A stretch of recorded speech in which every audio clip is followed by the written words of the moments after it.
Raja Ampat, tempat yang indah yang sering kita lihat di brosur wisata.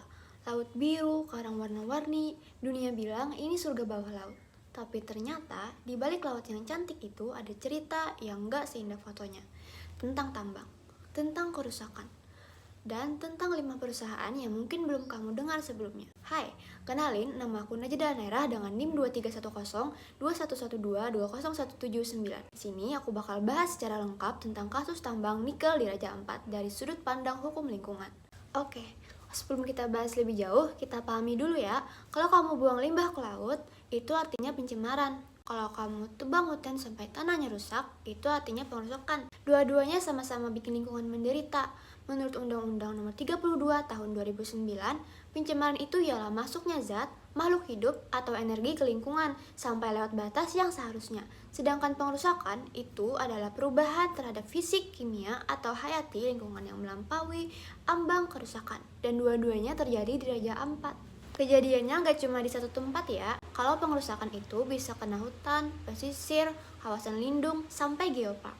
Kalau pencemaran bisa terjadi di laut, udara, bahkan tanah, terutama karena limbah tambang. Oke, mari kita bahas kronologinya.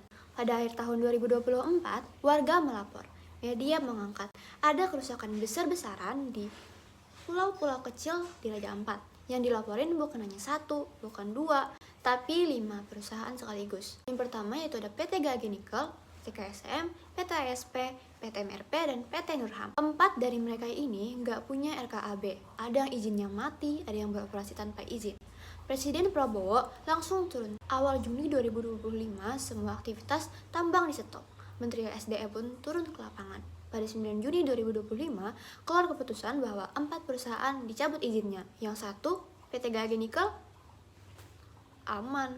Oke, kalau kita ngomongin dampaknya, kalau dampak kerusakan, Pulau KW, Pulau Batang Peleh, vegetasinya hilang. Pohon-pohon ditebang, tanah jadi gundul, dan hewan-hewan endemik kehilangan tempat tinggalnya. Tanahnya jadi gampang longsor, air gak bisa diserap, ekosistemnya rusak. Kalau kita ngomongin dampak pencemarannya, limbah tambang turun ke laut, ke bawah hujan, masuk ke terumbu karang, laut jadi keruh, sedimentasi naik, terumbu karang pun jadi rusak, ikan-ikan pergi, nelayan pun pulang tanpa hasil. Kalau kita ngomongin masalah hukumnya ya, 4 perusahaan jelas melanggar, gak punya RKAB, AMDAL juga gak lengkap, izin mati. Sesuai pasal 76 ayat 2 Undang-Undang 32 tahun 2009, sanksinya bisa teguran, paksaan pemerintah, pembukuan, sampai pencabutan izin, dan itulah yang terjadi. Tapi PT Gage Nikel tetap jalan, alasannya karena punya dokumen yang lengkap.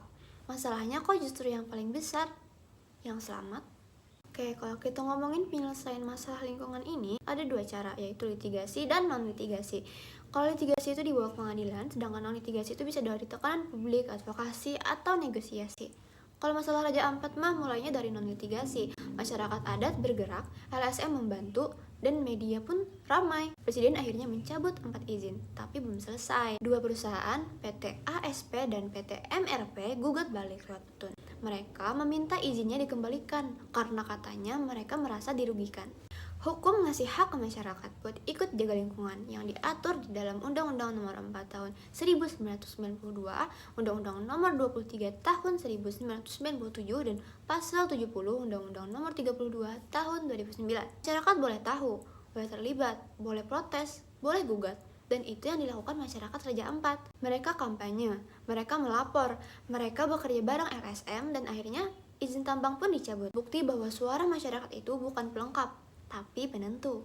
Ada banyak asas dalam hukum lingkungan, dan dalam kasus ini semuanya dilanggar. Tanggung jawab negara, harusnya sih negara berhadir ya. Kalau kelestarian rusak, partisipatif, masyarakat harus dilibatkan. Keadilan harusnya adil antar wilayah, antar generasi. Ekoregion, Raja Ampat itu unik, harusnya dilindungi. Kehati-hatian enggak dilakukan. Pencegahan telat. Akuntabilitas, pelaku harus tanggung jawab. Water pays, yang nyampah harusnya bayar pemulihan.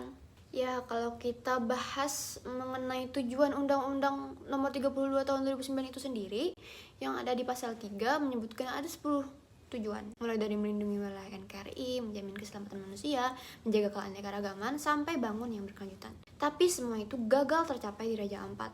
Lautnya rusak, masyarakat dirugikan, lingkungannya pun hancur, dan dunia pun ikut melihat.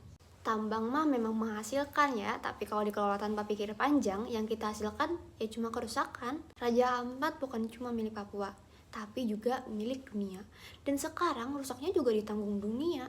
Kalau bukan kita yang jaga, siapa lagi? Dan kalau bukan sekarang, kapan lagi?